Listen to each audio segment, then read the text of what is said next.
Okay, so let's talk about me for a second. I often share every thought that I have on spirituality, on metaphysics, on consciousness, but I feel like it's very important for you to understand whom you're getting this information from with a brief overview of my background so you can understand why and where everything that I do and say comes from. Because though I can make as much content as possible, if you don't understand the background of the content and the context of why I'm sharing it, then it really won't make an impact on you. Okay. Now, you may be asking, and some people have asked, why do I have this up? This is my doctrine. And I have it up as a way of saying, listen, I put in some work for this. I put in some work of love, sweat, sometimes wanting to have tears and passion behind the topics by which I talk about, because I believe that everyone has the right to happiness and fulfillment. And if I can plant some seed to help you along that way, then that's what I want to do. And I've dedicated my life to it. So that being said, where am I from? Well, originally I was born and raised in the Bronx. Maybe first 10 years of my life in the Bronx, transferred over to Queens, where I lived with my mom in Queens for a couple of years. I was always a shy kid. Didn't say much, didn't get into any trouble, always stuck to myself, had a few circle of close friends.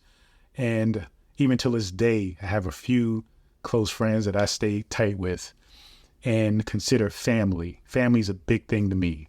So if you are considered a friend of mine, you are ultimately considered family to me. I'm one of those people that I love everyone, even though I may not like everyone. I may not like a particular person, but I love them and I will do my best to make sure that they're okay. Throughout my early years of growing up, like I said, I've been more of an introverted type, and I've always wondered about things and always asked or had questions about things and always observed things. I was a big on observing, and partly because of my dad. Every time I wanted to get into something, he would tell me to sit back and just watch. And at first, as a kid, you don't want to do that. You want to just jump in. But what that allowed me to do is to learn how to observe and learn how to look at techniques and people and how different people do different things to get the same results. And so till this day, that has carried over throughout my entire journey through not only every aspect of life, but particularly spirituality. Now, once I got to a certain point of questioning and thinking about things like God, I, at the time, was traditional Methodist, Christian, didn't go to church all the time, only on particular holidays, but that was just the norm for everybody as far as everybody that I've known. But right before high school, I had this curiosity, and I had some Muslim cousins, a Muslim aunt, who I thought were amazing people, still are amazing people, and decided, you know what, I want to investigate this. I want to see what's going on with this. I want to get closer to God. And the only way that I knew at the time to do so is through religion. And so since that was the only other religion I knew of, I decided to investigate more into that. So I talked to my mom about it.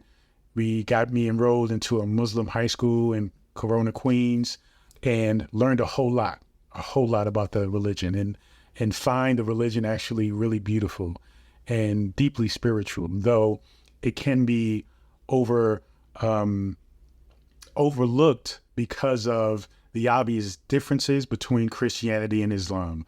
But what I learned is that there are more similarities between the two than there are differences. And so, though I did not decide to identify with Islam as my faith, I knew that the things that I took away from that would always play a role in my life and who I am.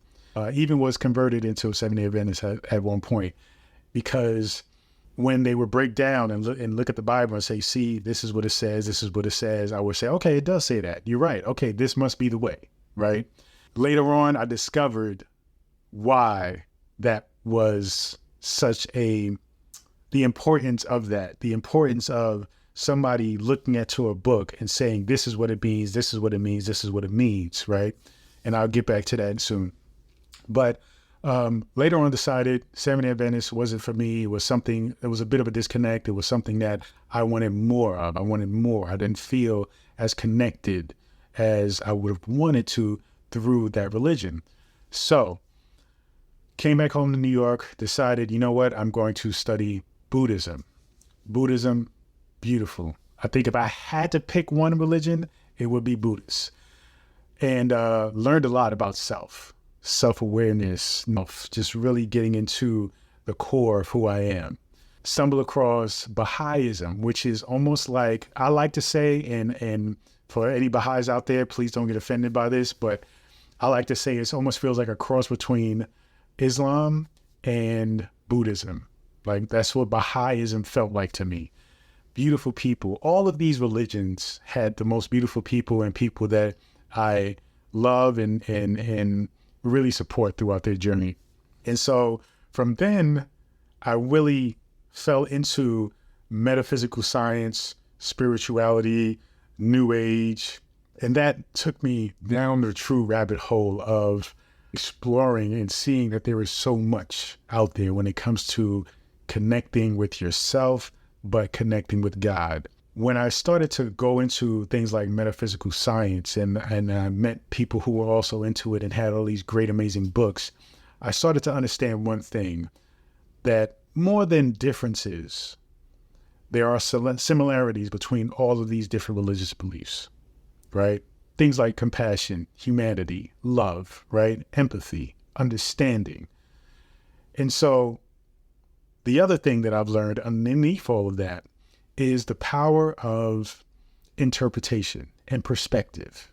When I came to the Seventh-day Adventist space in school, how they would say, this is what it says, this is what it means, this is the right way. And I took that and received that, and that was fine at the time. But now, as I understand, when you read a book, when you read anything, when you experience anything, you are experiencing from your own point of view.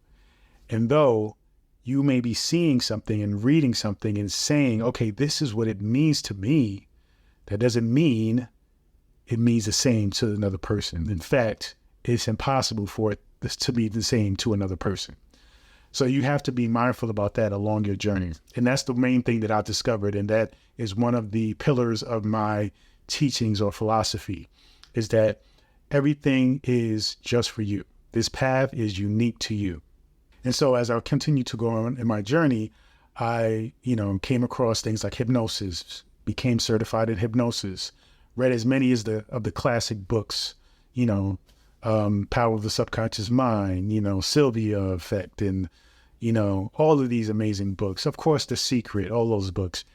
And came to an understanding that I want to teach this. I want this to be about my life. I want this to be what I do because I was so passionate about it. And so this is one of the reasons why I had this up, because some people ask and they say, why do you feel like you need to have that up?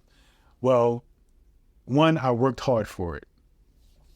Two, it means something to me in the sense of this is what I do, right? Now, on a very superficial level, that's powerful. But metaphysically, spiritually, it's nothing. It's a piece of paper, right? And we all have the knowledge and the information. We all have the consciousness to tap into God and to express our truths. But it's significant because just like I'm giving you this background, this story of mine, it gives context to the information that I'm sharing with you and why it is significant, why it is important, why it had some validity in what it is that I'm saying. Some people need to see this. Some people need to see the PhD behind my name. I love seeing the PhD behind my name because for me, it reminds me as to what I committed to doing, what I committed to being as a teacher. And my hope is to plant a seed within you to help you to come to your own self-realization, right? So this is the importance of these things and why I'm sharing what I'm sharing with you. Back to the story. At this point, I've come to a space where I realize that there is no right religion. They're all right, okay? Then I realized that everything is up to personal interpretation. And as long as you're at a space where you read or believe something that gives you power, right? or gives you a sense of hope, joy, fulfillment, then you go with that. Though I don't believe that the thing itself is powerful. I believe you are the power that makes that thing, right, that belief system, something that is valid for you. The point is, I've spent over 30 years of my life. Now, when I started this journey, I was probably, I want to say 16. I am now 46. Okay, so over 30 years of my life studying spirituality, metaphysics, all of these things. And it's not something that I just came across and read a book and decided, you know what, this is what I want to talk about. This is who I am. Even in moments in my life where I did not really focus on these things, you know, it was always in me, burning to be released, to be expressed. And thank God, thank the God within me, thank me that I've come to a space where I realize that this is my purpose and this is the purpose that I'm choosing at the same time. And so I'm here to support you in finding and choosing your purpose as well. And so I invite you, join me on this journey. Take the walk with me. And really, it's me taking a walk with you because this is your path, right? This is your path. I'm only here to give you some perspective. I'm only here to give you some insight as to what I would do or what I do to help you along your decisions and your commitment to doing what's best for you. So thank you for joining me. Continue to do so. Peace and abundance always.